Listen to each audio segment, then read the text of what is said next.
खबर आपको बता दें, मामले को लेकर दलित संगठन लामबंद हुए हैं। पीड़िता को मुआवजा दिलाए जाने की मांग की जा रही है। 1 करोड़ रुपए और सरकारी नौकरी की संगठन की ओर से मांग है। दलित संगठन लामबंद है। पीड़िता को मुआवजा देने की मांग की जा रही है। 1 करोड़ रुपया और इसके साथ साथ सरकारी नौकरी की भी मांग की जा रही है। कलेक्ट्रेट परिसर के बाहर दलित समाज के लोग बड़ी संख्या में इकट्ठा हो गए हैं। अलग अलग संगठनों के प्रतिनिधि भी इस वक्त वहां पर मौजूद है। रंजन दवे सहयोगी इस वक्त हमारे साथ जुड़ चुके हैं। रंजन, तमाम दल और कई समाज इस वक्त सड़कों पर उतरे हुए हैं। सिर्फ एक मांग है कि दलित युवती को न्याय मिले। जी, निश्चित तौर पर जो स्थिति है, मैं सीधा दिखाना चाहूंगा दर्शकों के लिए कि जो स्थिति है उसको लेकर के अब कलेक्ट्रेट परिसर के बाहर जो मुख्य मांग है वो पूरी तरीके से रोक दिया गया है छात्राओं की ओर से। और दूसरी ओर अगर देखा जाए तो दलित समाज के जो लोग हैं वे यहाँ मौजूद हैं और उन्होंने भी मांग की है। जो अभी जानकारी सामने आई है उसके तहत 1 करोड़ रुपए मुआवजे के साथ साथ जो नाबालिग किशोरी है उसके लिए सरकारी नौकरी की जो मांग है अब यहाँ से उठने लगी है। काली पट्टी बांधकर लोग यहाँ पहुंचे हैं, विरोध कर जुटे हैं और मांग ये की जा रही है कि लगातार है जो दलितों को न्याय मिले और इस घटना की निष्पक्ष जांच फास्ट ट्रैक कोर्ट से कराने की मांग को जुटे हैं। क्या कुछ मांग है और किसको लेकर के जुटे हैं? हमारी मांग है कि फास्ट ट्रैक में मुकदमा चलाया जाए और अपराधियों को फांसी की सजा चुनाई जाए। अपराधियों को जल्द से जल्द और एक हफ्ते के अंदर अंदर चालान पेश करके अपराधियों को फांसी की सजा चुनाई जाए। विक्रम जी, कौन से दलित संगठन जुटे हैं और क्या कुछ मांग है? जोधपुर संभाग के तमाम दलित संगठन आज जिला मुख्यालय पर कड़ा विरोध प्रदर्शन किया जा रहा है। जेएनयू जोधपुर में जो दलित नाबालिग युवती के साथ में जो नाबालिग जो घटना घटित हुई है उसको लेकर भारी विरोध है। कौन से संविधान के अंदर लिखा? जी, आप लोगों की जो मांग है उसको लेकर के क्या कुछ बात चल रही है? शांत रखो यार। जी, हमारी मांग है कि फास्ट ट्रैक में मुकदमा चलाया जाए, 7 दिन के अंदर चालान पेश करके अपराधियों को फांसी की सजा दी जाए। जी, क्या कहेंगे? जल्द से जल्द इन अपराधियों को गिरफ्तारी तो हो गई, अब इनको जल्द से जल्द हमारे पूरे संगठनों की मांग है कि फांसी की सजा दी जाए। फास्ट ट्रैक मुआवजा को लेकर उसको एक नौकरी मिलनी चाहिए, पुलिस में नौकरी मिलनी, सरकारी पुलिस में नौकरी मिलनी चाहिए और उस घर को सुरक्षा मिलनी चाहिए और उनको आर्थिक स्थिति मजबूत नहीं है इसलिए पूरी क्या कुछ मांगे हैं एक बार आप आराम। नाबालिग पीड़िता को 1 करोड़ की मुआवजा राशि और एक सरकारी नौकरी और दुष्कर्मियों को फांसी की सजा हमारी मुख्य मांग है तमाम दलित संगठनों की ओर से। तमाम दलित संगठनों की ओर से ये मांग की जा रही है कि 1 करोड़ रुपए मुआवजा राशि के रूप में दिया जाए और जो सरकारी नौकरी के लिए और विशेषकर पुलिस विभाग में ये नौकरी मांगी जा रही है। क्या कहेंगे साहब? हमारी इस गैंग पीड़िता को लेकर के हमारी मुख्य मांगे है कि पीड़िता को 1 करोड़ का मुआवजा दिया जाए, साथ में उसको सरकारी नौकरी दी जाए, साथ में राष्ट्रीय सुरक्षा अधिनियम के तहत कार्रवाई करके आरोपियों को जल्द से जल्द गिरफ्तार और कड़ी कार्रवाई करके इनकी संपत्ति को कुर्क किया जाए और समूचे इस गैंग पीड़िता को पुनर्वास की व्यवस्था की जाए और इसको सामाजिक सुरक्षा प्रदान की जाए। यही हमारी मांग है और हम हमारी मांग को लेकर रहेंगे। इसमें सीधा सा एबीवीपी संगठन जिम्मेवार है और एबीवीपी संगठन पे भी कार्रवाई होनी चाहिए क्योंकि एबीवीपी के संगठन की वजह से ये घटना घटित हुई है। यही सर, यही बात है कि फांसी दी जाए। जो आगे से खौफ रहे क्या कभी किसी को दलित के साथ हाथ नहीं लगाने से एक बच्ची को डरना चाहिए, वो अपराधी डरना चाहिए। देखिए, लोग आक्रोशित हैं, लोग गुस्से में हैं और लोग हैं जो न्याय की गुहार लगा रहे हैं। एक और दलित संगठनों से जुड़े जो पदाधिकारी और आमजन है वो मौजूद है। वहीं दूसरी ओर देखें तो महिला महाविद्यालय की छात्राएं यहाँ मौजूद है, वे भी है जो न्याय की गुहार में यहाँ जुटी है। तो कुल मिलाकर के जोधपुर के कलेक्ट्रेट परिसर के बाहर के अगर ये जो दृश्य है आपके सामने है जहाँ लगातार आंदोलनरत लोग मौजूद हैं, रास्ता रोक दिया गया है, छात्राओं की ओर से रास्ता रोक दिया गया है। प्रयास ये किया जा रहा है कि अपनी बात आमजन तक पहुंचे। क्या कुछ कहेंगे?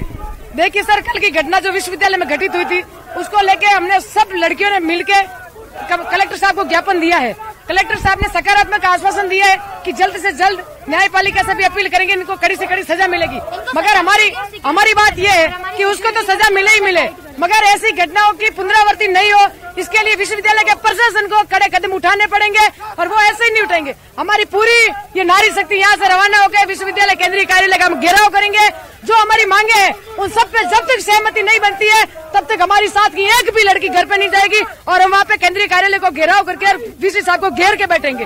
आगे क्या रणनीति रहने वाली है? आगे रणनीति यहाँ से केंद्रीय कार्यालय जाएंगे। हमारी 4-5 मांगे हैं। प्रत्येक हॉस्टल के मेन गेट पे गार्ड लगा हुआ होना चाहिए और प्रत्येक कैंपस के अंदर पुलिस के कर्मचारी रहे, पेट्रोलियम की गाड़ी रहे और सीसीटीवी कैमरे से सभी शंकाएं, जो भी शंकाएं सारे के सारे सीसीटीवी कैमरे की व्यवस्था उनमें हो और सूर्यास्त के बाद में विश्वविद्यालय कैंपस के अंदर कोई भी विदाउट एडमिशन का बंदा, कोई भी लड़का हो चाहे लड़की हो, कैंपस को पिकनिक पैलेस समझ के वो अंदर एंटर नहीं होना चाहिए। इसके लिए भी मेन गेट पे क्या व्यवस्था है? आपके कॉलेज की बात करें, अभी क्या? हमारी कॉलेज में सब अच्छा है, केन कॉलेज में सब ठीक है, पर जेएनयू की बात कर रहे हैं हम लोग। JNU new campus, old campus, पूरे जेएनयू की बात कर रहे हैं हम लोग। हम जाना तो नहीं छोड़ सकते, हमारी क्लासेस लगती है वहाँ पे, एनसीसी वालों की क्लास लगती है तो हमें जाना जरूरी है। तो हम लोग को यही निवेदन करते हैं कि जिसका एडमिशन उसे ही आने दे और उसे आने के बाद में भी सिक्योरिटी रहे। जरूर थोड़ी जिसका एडमिशन है वो गलत नहीं करेगा, वो भी गलत कर सकता है। तो जो सिक्योरिटी रहेगी उनको डरा के रखेंगे तो वो सब सही होगा। कॉलेज में जो स्टूडेंट है, जो रेगुलर स्टूडेंट है, मेरा मानना है एडमिशन उन्हीं को देना चाहिए। विश्वविद्यालय में ऑल और विदाउट कैंपस जो है, जो भी विदाउट स्टूडेंट है उनको अलाउ नहीं करना चाहिए अंदर। कोई भी है ऐसा नहीं अंदर आना चाहिए जिनके गले में आईडी कार्ड नहीं पहना। कैन कॉलेज के बाहर भी बहुत से लड़कियों की भीड़ रहती है, उसको अलग हटाना चाहिए वहाँ से सबको हटाना। 6 बजे के बाद जो यूनिवर्सिटी में गर्ल्स हॉस्टल है वहाँ का आना जाना बॉयज का बंद कर देना चाहिए, जो गर्ल्स को सेफ्टी मिल सके। और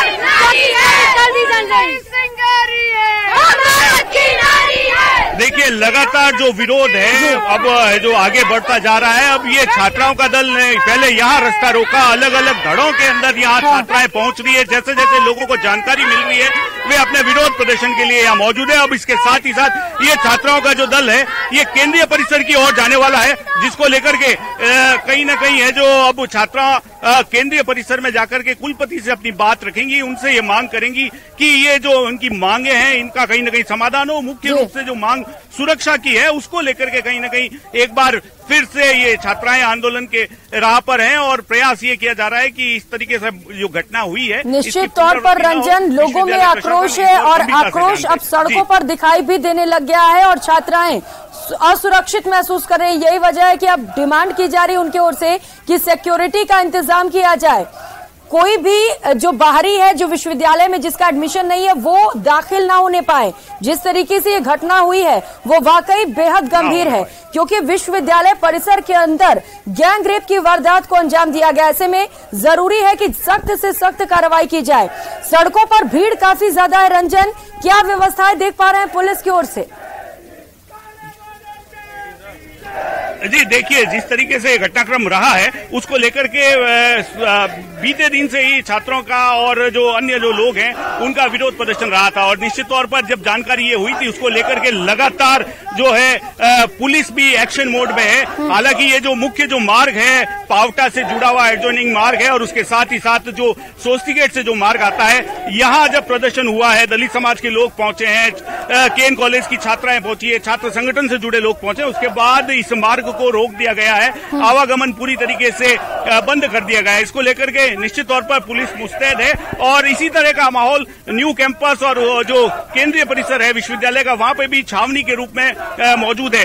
दीपक, क्या कुछ आंदोलन के तहत एनएसयूआई से जुड़े और अन्य जो पदाधिकारी जो संगठन लोग हैं क्या कर रहे हैं? हमारी साहब यही मांगे है कि जब तक विश्वविद्यालय में सीसीटीवी कैमरा नहीं लग जाते, जब तक सिक्योरिटी गार्ड नहीं लग जाते, पुलिस मुस्तैद नहीं होगी, तब तक हम अपना आंदोलन वापस नहीं लेंगे, ना हम वहां से हटेंगे। आज जो घटनाक्रम हुआ उसके बाद में लगातार आप भी संपर्क कर रहे हैं, कुलपति से मिले हैं, आगे किस तरीके का रहने वाला है? हमने कुलपति महोदय से बात की है, उन्होंने हमारी मांगे मानने का आश्वासन दिया है, बट बिना आश्वासन से कुछ नहीं होता है। जब तक मांगे मान के काम चालू नहीं होगा तब तक हम वही डटे रहेंगे, वहां से हिलेंगे नहीं। जी देखिए, लगातार जो छात्र संगठन है चाहे सामने आई है जहां पर गार्ड तैनात नहीं है, सीसीटीवी कैमरे ने, ऐसे में जो कैंपस है वो निश्चित तौर पर असुरक्षित है। अब जरूरी है कि कम से कम अब कार्रवाई की जाए और जो वहां पर स्टूडेंट्स जाती हैं, जो छात्राएं हैं, उन्हें सुरक्षा प्रदान की जाए। आप नजर बनाकर रखिएगा। रंजन, बहुत शुक्रिया आपका तमाम जानकारियों के लिए। और फिलहाल यहाँ